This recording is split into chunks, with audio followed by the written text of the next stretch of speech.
Selby with the physical therapy tool team. And today I'm going to be giving you our project presentation for Sprint 10. Our mentor is Taylor Starton, and let's go ahead and get right into it. So first we're going to go over the project overview and team roles.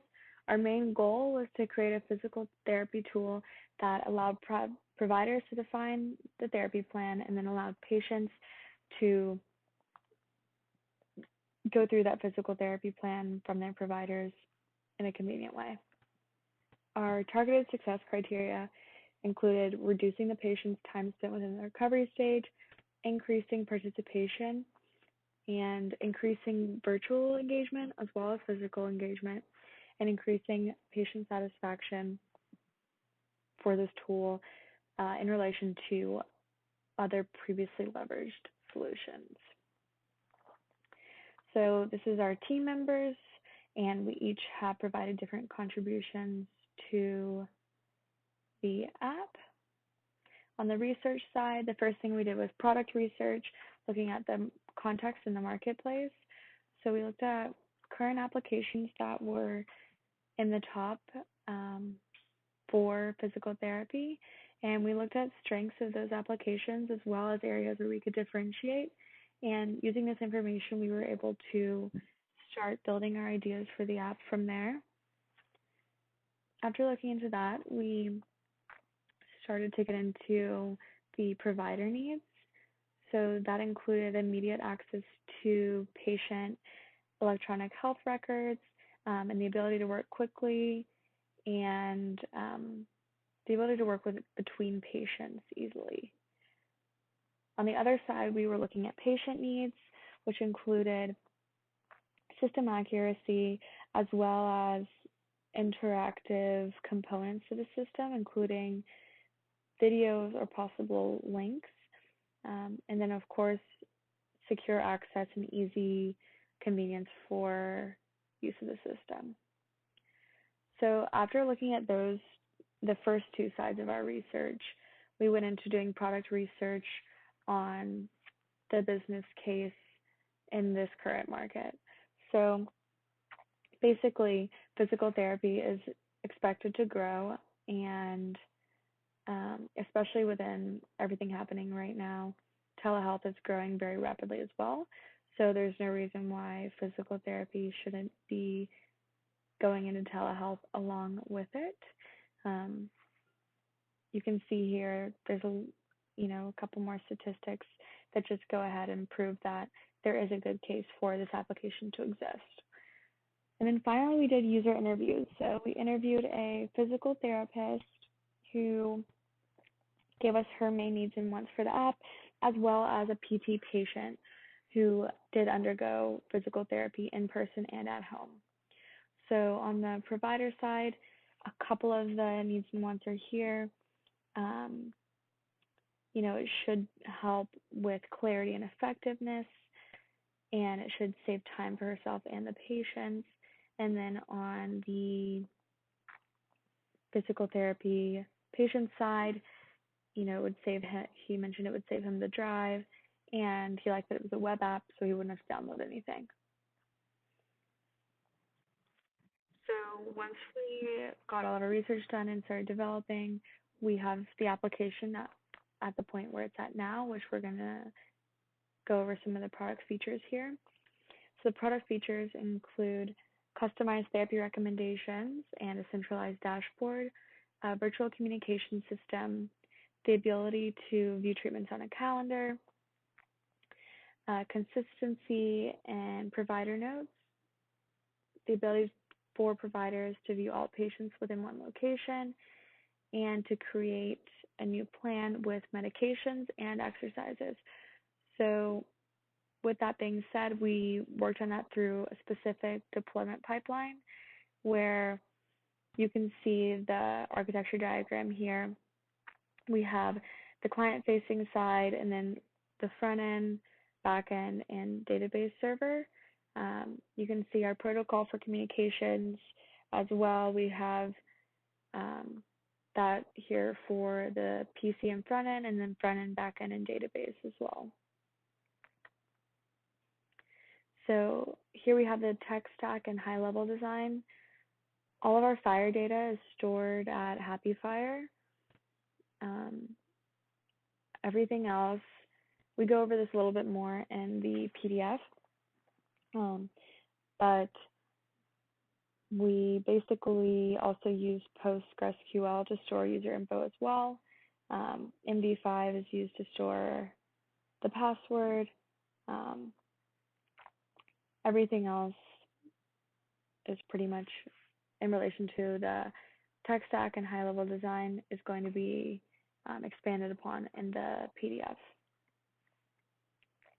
So here we have the main use cases, which will be covered in the demonstration video. So it includes login and registration for both patient and provider, updating patient info and practitioner info, creating a physical therapy request.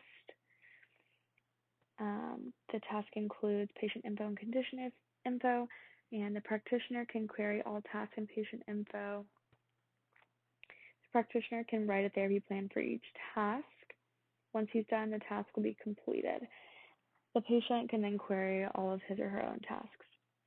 And then once a task is completed by a practitioner, the patient can retrieve their plan as well as the practitioner's info. So here's the first demonstration video we have of the app. So you can see in the initial login screen here, you have the patient side as well as the practitioner side, which is just toggled between one or the other pretty simply, and just uses the same login. So here, it's pretty quick and easy. You put in your patient info.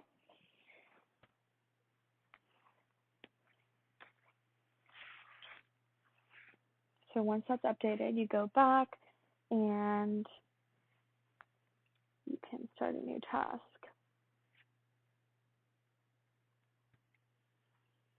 So right now, we're just putting in this task as Hello World 1, and these are questions that would be common for a physical therapy provider to ask a patient when they are creating a physical therapy plan. So these are things that are important to know. And then again, this is just the creation of a second task called Hello World 2. And again, it just goes through those questions, and the patient would be able to input that information for themselves. And then here you can see that the status shows as requested. And here you can see the, here, we'll go back. Okay, well, we'll be able to see on the practitioner side now. So now that they requested on the patient side, we're going to go over to the practitioner side where you'll be able to see what that looks like. See pending tasks here since they've been requested.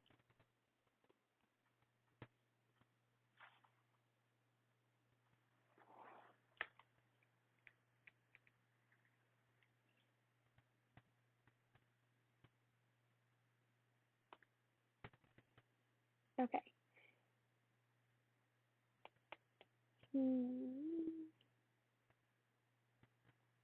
So here you're getting responses back for any of the items that you might need on the provider side. Here you can see how it works to input a plan as a provider. So now when we go back to pending tasks, this shows as completed here under the status column. So now that the practitioner has input that is completed, you can go back into the patient side, and from here we're able to see, as soon as this goes through my tasks, you can see that it's been updated here as well as completed. So the thing with this is it's good to be able to see all of your requests and all of your tasks in one place. We're just trying to make that easy for the patient as well as the provider. You can see all that information there.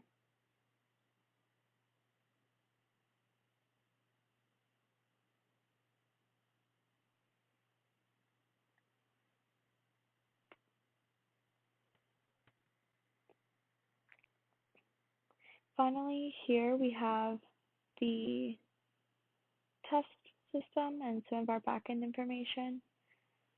So you can see we just put in the Team 44 test and everything is coming back testing okay. So we just wanted to put this in here as a way to show that our testing and our test methods have all been going through well.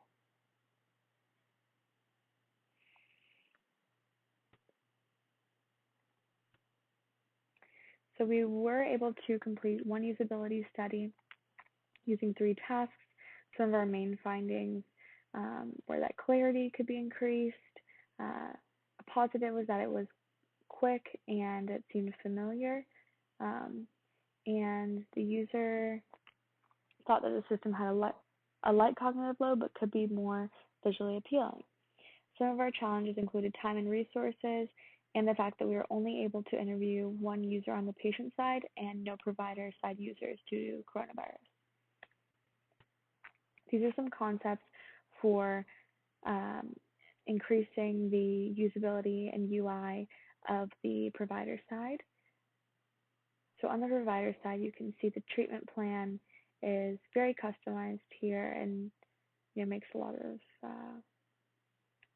sense there. And then you can see performance as well. So you're able to see when the user has completed their tasks. On the patient side, you're able to see your treatment in the form of a calendar, and you're able to check off things that you've done and you've completed. So as far as our project status goes, we've completed everything up until this point. Right now, we have future plans of interviewing providers to gain more info on their wants and needs to finalize research and conduct more usability testing. If you have any questions, feel free to reach out. Thank you.